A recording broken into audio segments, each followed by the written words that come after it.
Assalamualaikum warahmatullahi wabarakatuh.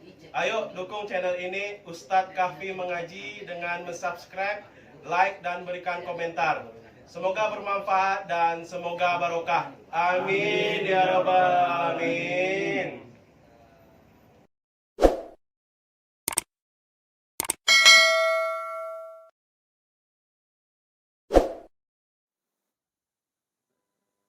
Assalamualaikum warahmatullahi wabarakatuh.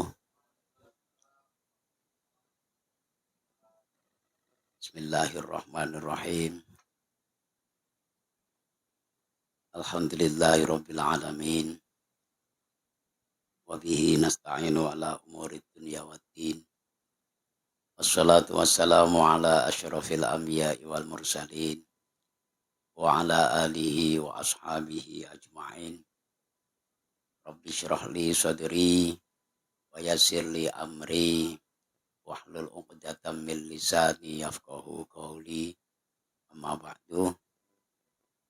Bapak-bapak jamaah yang dirahmati Allah Subhanahu wa taala, wabil khusus jamaah Thariqah Qadiriyah dan Naqsabandiyah.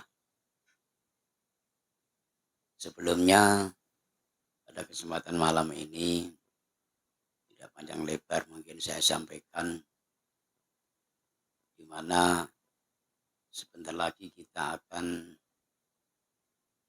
menjumpai hari yang luar biasa. Hari yang luar biasa, hari yang bersejarah,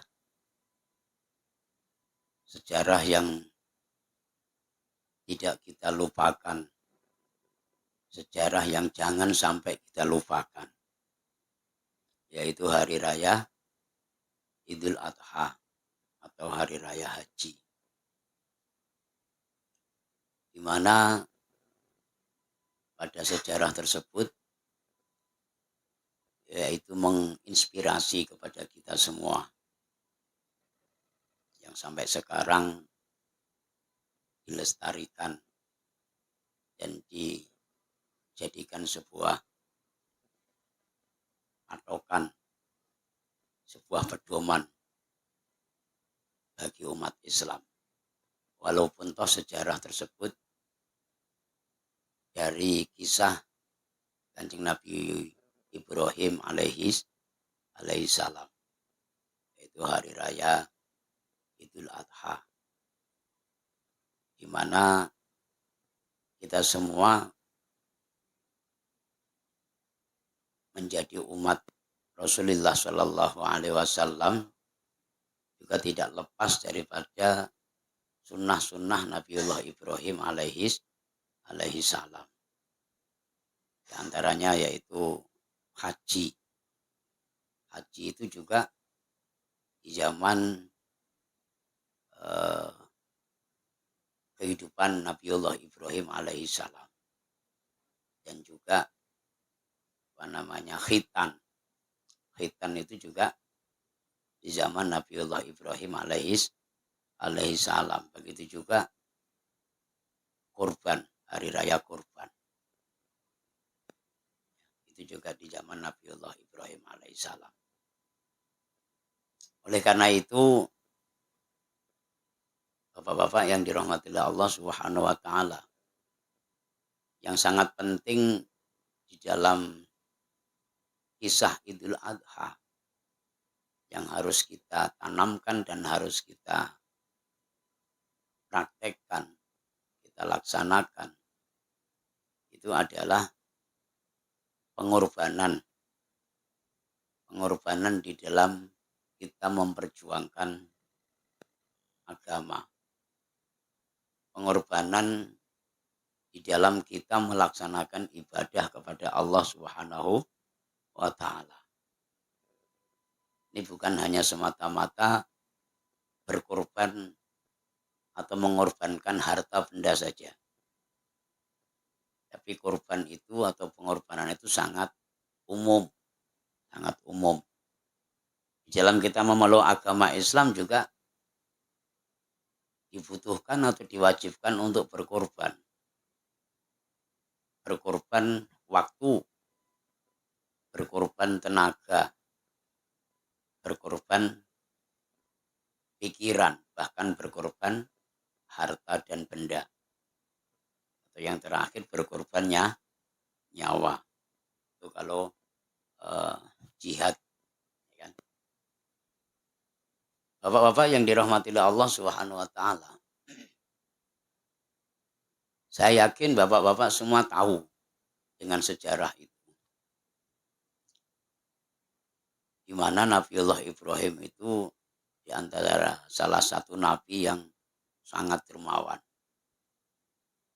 Saking dermawannya Nabiullah Ibrahim itu setiap tahunnya Nabiullah Ibrahim berkorban kambing atau domba, juga berkorban unta.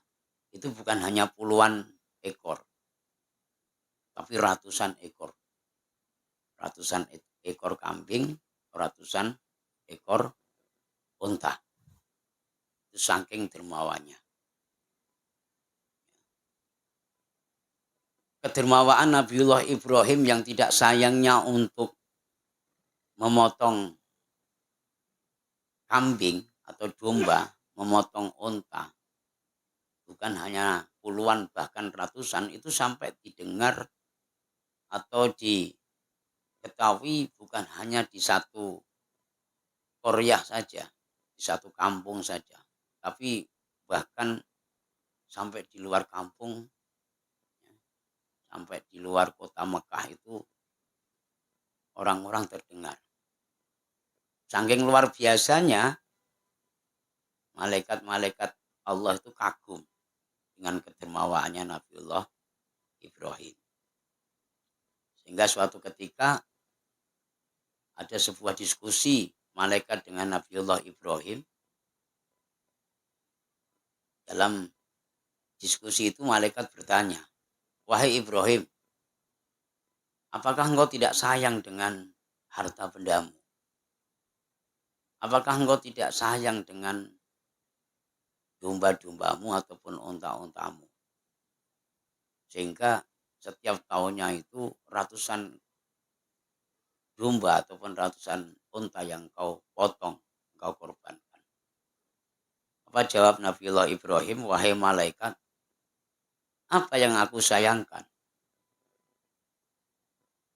Aku sadar bahwa kambing-kambingku ini bukan milikku. Aku sadar beberapa ratus unta yang aku miliki, ribuan kambing, ribuan unta yang aku miliki itu bukan milik. Itu milik Allah Subhanahu wa taala." Itu jawab Nabiullah Ibrahim. Bisa enggak kita seperti itu, Pak? Insya Allah tidak bisa. Insya Allah tidak bisa. Seketika itu Nabiullah Ibrahim juga menjawab kepada para malaikat, "Boro-boro hanya sekedar domba, wahai malaikat. Boro-boro hanya sekedar unta. Andai kata Allah memberikan keturunan kepada kami, ya, berupa anak, saya tidak segan-segannya untuk mengorbankan anakku demi Allah." Itulah di antaranya kisah pengorbanannya Nabiullah Ibrahim terhadap putranya Ismail. Tak sampai lama ketika jawaban Nabiullah Ibrahim itu disampaikan kepada para malaikat, malaikat juga memohon kepada Allah supaya Nabiullah Ibrahim itu secepatnya diberikan keturunan. Akhirnya diberikan Allah betul, yaitu berupa anak yang bernama Ismail. Tidak selang lama ketika Nabiullah Ibrahim mempunyai seorang anak, akhirnya diminta oleh Allah Subhanahu wa taala menuntut janjinya ketika Nabiullah Ibrahim berjanji kepada para malaikat. Bapak-bapak yang dirahmati Allah Subhanahu wa taala. Ini juga harus kita ambil hikmahnya ketika kita sudah pernah berjanji dengan guru kita. dengan guru mursyid kita. Saya akan melaksanakan Thariqah Qadiriyah wahai guru. Saya akan menjalankan Thariqah Naqsabandiyah wahai guru. Siap? Siap. Ini suatu saat nanti juga akan ditanyakan oleh Allah Subhanahu wa Ta'ala. Apakah kalian sudah menepati janji kalian terhadap guru kalian atau belum? Semua ada pertanggungjawabannya. Karena ketika kita baiat terhadap seorang guru mursyid, itu juga para malaikat menyaksikan pembaiatan kita. Karena itu bapak-bapak yang dirahmati Allah Subhanahu wa Ta'ala, kalau kita melihat kisah Nabiullah Ibrahim alaihissalam tersebut, ucapan yang semacam itu secepatnya didengar oleh Allah Subhanahu wa Ta'ala. Sehingga ketika dikabulkan oleh Allah, maka Allah menguji keimanannya Nabiullah Ibrahim. Dimintalah anak tersebut untuk disembelih. Dengan ringkas cerita, kegigihan dan kekuatan keimanan yang ada di dalam diri Nabiullah Ibrahim beserta keluarganya itu tidak diragukan lagi, sangat kuat. Maka anak tersebut akhirnya dipotong, disembelih. Ketika mau disembelih,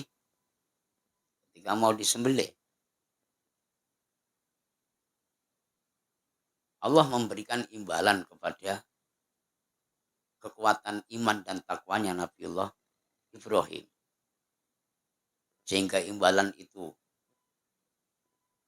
Allah ambilkan domba dari surga untuk menggantikan Nabiullah Ismail ketika mau dipotong. Yang akhirnya bukan lahir Ismail lah yang dipotong oleh Nabiullah Ibrahim, akan tetapi domba dari surganya Allah yang dipotong oleh Nabiullah Ibrahim. Ini imbalan keimanan dan ketakwaannya Nabiullah Ibrahim terhadap Allah Subhanahu wa Ta'ala. Sehingga anak yang segitu gantengnya, segitu lucunya, lagi seneng-senengnya punya anak, berpuluh-puluh tahun tidak mempunyai anak, begitu punya anak malah diminta oleh Allah disuruh nyembelih.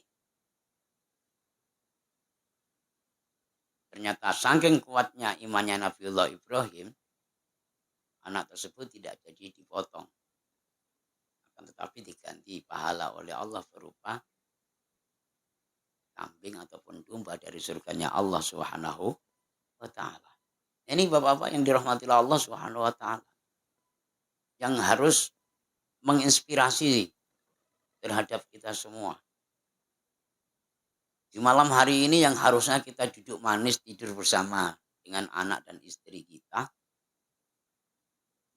tapi karena kita dituntut oleh Allah Subhanahu wa Ta'ala untuk memenuhi apa yang jadi perjanjian kita terhadap guru mursyid kita, maka anak dan istri kita tinggalkan.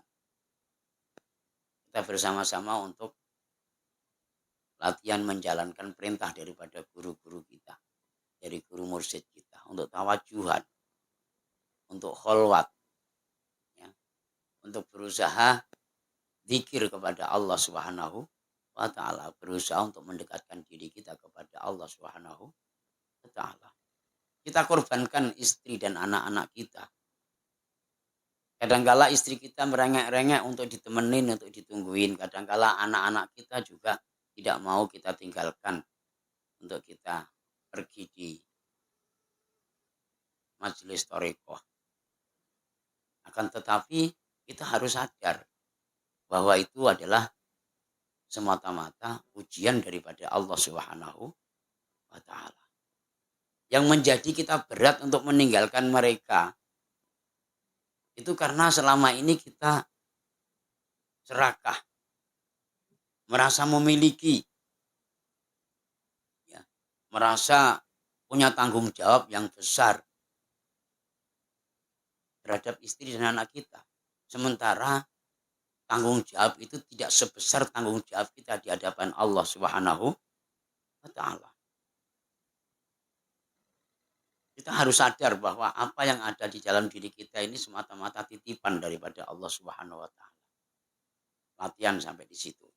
Walaupun toh belum bisa. Kalau kita mau latihan terus, insya Allah bisa. Contohnya kayak macam Pak Alwan. Beberapa bulan yang lalu, berat untuk meninggalkan istrinya di malam Selasa. Berat untuk meninggalkan kerjaannya di malam Selasa. Tapi karena sudah VA dengan guru mursyidnya, malam ini harus ditinggalkan. Bermasalah nggak kira-kira ketika ditinggalkan? Ya kadang kalanya bermasalah, kadang kalanya. Istri kadang merasa berat ditinggalkan. Anak juga merasa berat kalau ditinggalkan. Kerjaan juga kadang merasa berat kalau kita tinggalkan. Takutnya nanti tidak selesai, sementara besok pasien sudah menunggu. Ya, pelanggan sudah mau ambil barangnya. Ini bapak-bapak yang dirahmati Allah Subhanahu wa taala. Itu semua butuh pengorbanan. Mengorbankan waktu, mengorbankan tenaga kita. Yang mau tidak mau, semua itu adalah titipan daripada Allah Subhanahu wa taala yang harus kita nomor duakan. Yang paling terpenting yang harus kita nomor satukan adalah pengabdian diri kita kepada Allah Subhanahu wa taala. Sehingga bapak-bapak yang dirahmati Allah Subhanahu wa taala, saya seringkali mendengarkan tausiah ataupun ceramah-ceramahnya Gus Baha. Ya, kalau beliau itu dengan tegas menyampaikan bahwa setiap tahunnya itu beliau tidak pernah berhenti memotong hewan untuk dikorbankan ketika Idul Adha.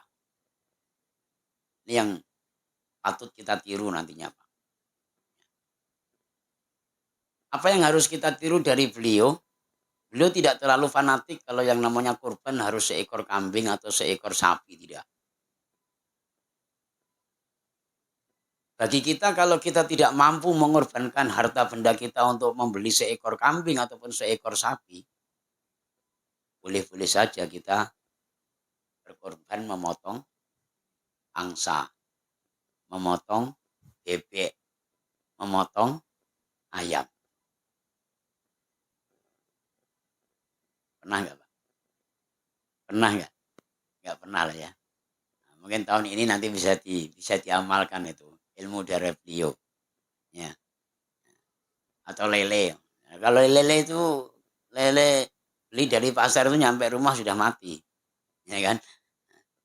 Jadi motongnya sudah mati itu. Kalau ayam atau bebek atau angsa kan masih hidup dipotong. Sehingga ada satu hadis begini, Pak.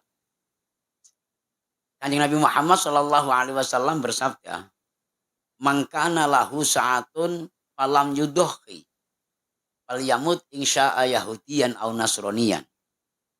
Barang siapa yang di saat Idul Adha atau di hari itu diberikan kelapangan rezeki oleh Allah, sementara mereka tidak mau memotong hewan, ya, adha itu bermakna memotong seekor hewan. Ini sebelum kita membahas hewan kambing ataupun hewan sapi. Kalau kata Gus Pak, yang penting hewan yang kau potong, hewan yang dihalalkan oleh Allah. Maka kita tidak mau memotong hewan, ya, artinya tidak mau berkorban, maka persilahkan kalian nanti mati dalam keadaan Yahudi atau Nasrani. Insya Allah luar biasa. Maka kata Gus Bahak, kalau di waktu Lebaran itu aku tidak mampu membeli kambing, ya udah aku motong ayam aja atau aku motong angsa saja. Nanti aku bagi-bagikan sama tetangga kanan kiri. Ya, aku buat makan-makan sama kawan-kawan. Udah. Itu bentuk tergugahnya bahwa di saat itu Allah memberikan kelapangan rezeki kepada kita hanya mampu membeli seekor ayam ataupun angsa ataupun bebek. saking tidak merasa bahwa rezeki itu milik kita. Itu titipan daripada Allah Subhanahu wa taala. Ini dalam hakikatnya seperti itu. Karena ini berkaitan dengan kajian-kajian hakikat karena kita menjalankan tarekat itu juga tujuan untuk mengetahui hakikat, maka berkorban juga secara hakikat seperti itu. Tapi ya jangan satu ekor ayam dipotong terus untuk keluarganya sendiri, ya jangan lah ya. Nanti nggak mau bagi-bagi namanya itu nanti. Walaupun untuk satu ekor ayam kita beli, kita potong, ya kan? Tapi kita sedekahkan kepada tetangga kanan kiri kita. Ya gimana lagi kita mau berkorban kalau nunggu bisa beli seekor kambing ataupun seekor sapi. Sementara bertahun-tahun kita kerja tak cukup untuk membeli kambing atau membeli sapi. Ya, gitu masalahnya. Apalagi ya kalau pas kebetulan hari raya ketiga itu kan udah orang memasak daging sapi atau daging kambing itu kan udah habis. Nah, kita baru korban angsa ataupun bebek ataupun ayam. Nanti Pak Puji motong ayam disedekahkan Pak Sutris. Pak Sutris motong ayam disedekahkan Pak Puji. Nah, kan gitu ganti-gantian maksudnya ijol-ijolan.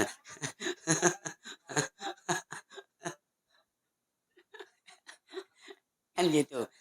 Habis itu kan tujuannya juga memberi. Ya. Habis itu Pak Puji diberi sama Mas Sutris, kemudian yang pemberian dari Mas Sutris itu diberikan sama Pak Imat. Pak Imat motong ayam juga diberikan kepada Pak Wahyu. Nah, ini bentuk usaha kita sekecil itu di hari raya Idul Adha itu kita berusaha untuk mampu berkorban. Mampu menyembelih hewan yang pada fungsinya, pada hakikatnya adalah bisa kita sedekahkan kepada orang-orang yang membutuhkan. Walaupun toh kita belum kuat memotong kambing ataupun sapi.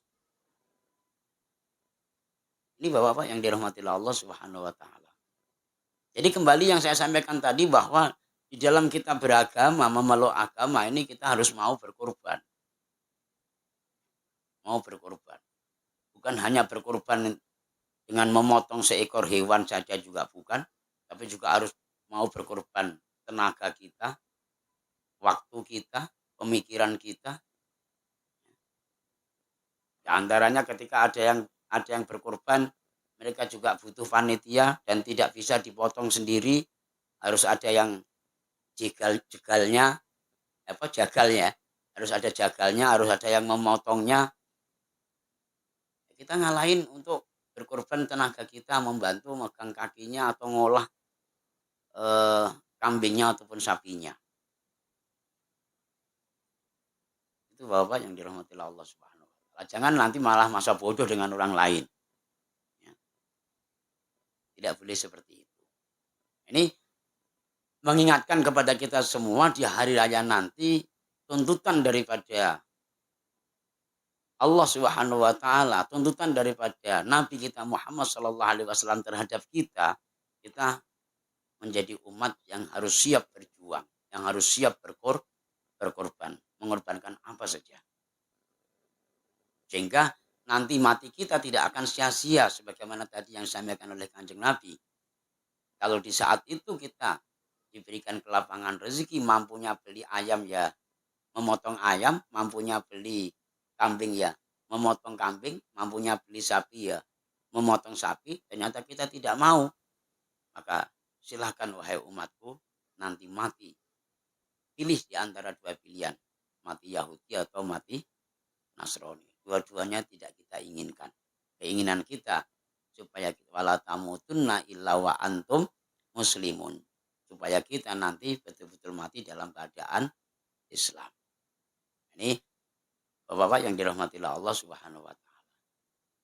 Kemudian yang selanjutnya banyak polemik-polemik yang ada di masyarakat sekarang ini, di akhir-akhir ini tentang kurban. Di antara polemiknya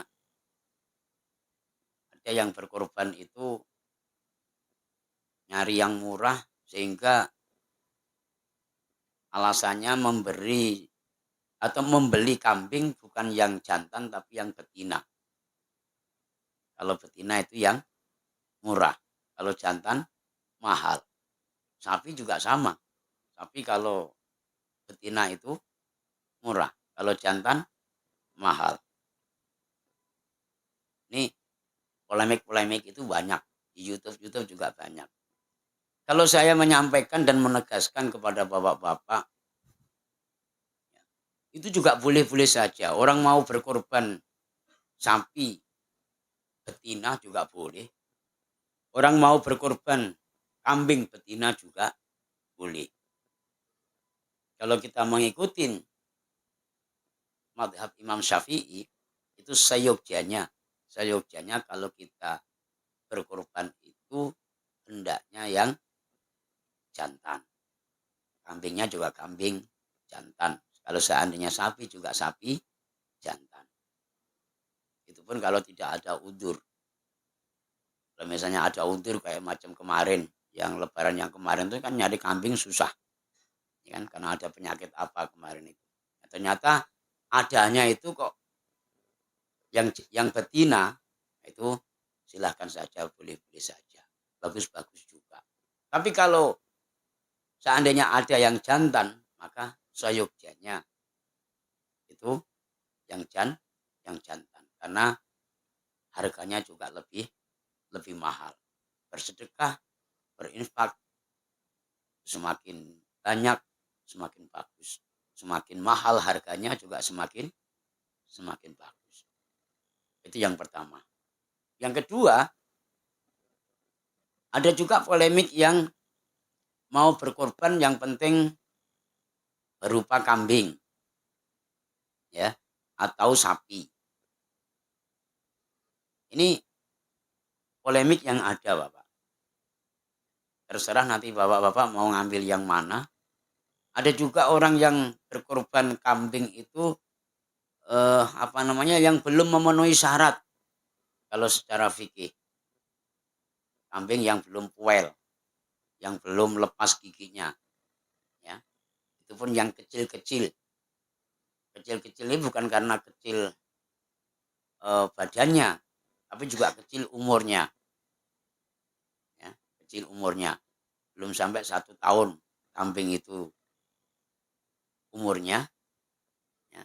Masih masih cempe, ya, cempe. Atau kalau sapi masih anak sapi pedet, ya, nah, pedet. Itu juga tidak memenuhi syarat secara fikih. Tapi juga tidak ada larangan, boleh-boleh saja.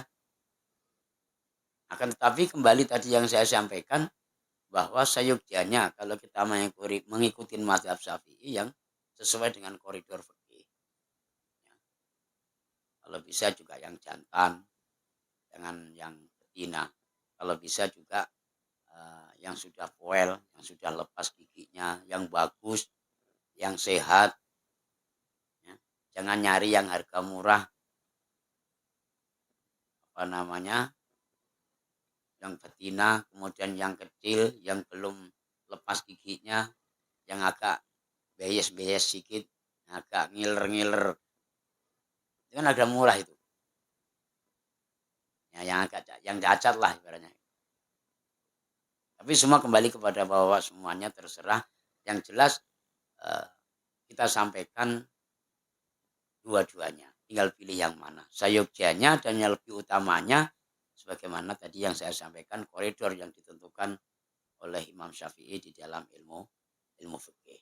Nah, secara hakikatnya tadi saya sampaikan kepada bapak-bapak, kalau kita tidak mampu, ya katakanlah minimal kita memotong ayam, memotong bebek, memotong angsa, tujuannya kita untuk bersedekah, memenuhi apa yang jadi perintah Kanjeng Nabiullah Ibrahim sebagaimana yang diamalkan atau dikerjakan oleh beliau, di saat itu beliau juga memotong hewan. Cuman hewannya beda dengan hewan yang kita miliki. Karena di saat kita sempit rezeki kita hanya memiliki hewan ayam. Nggak memiliki hewan kambing, nggak memiliki hewan unta.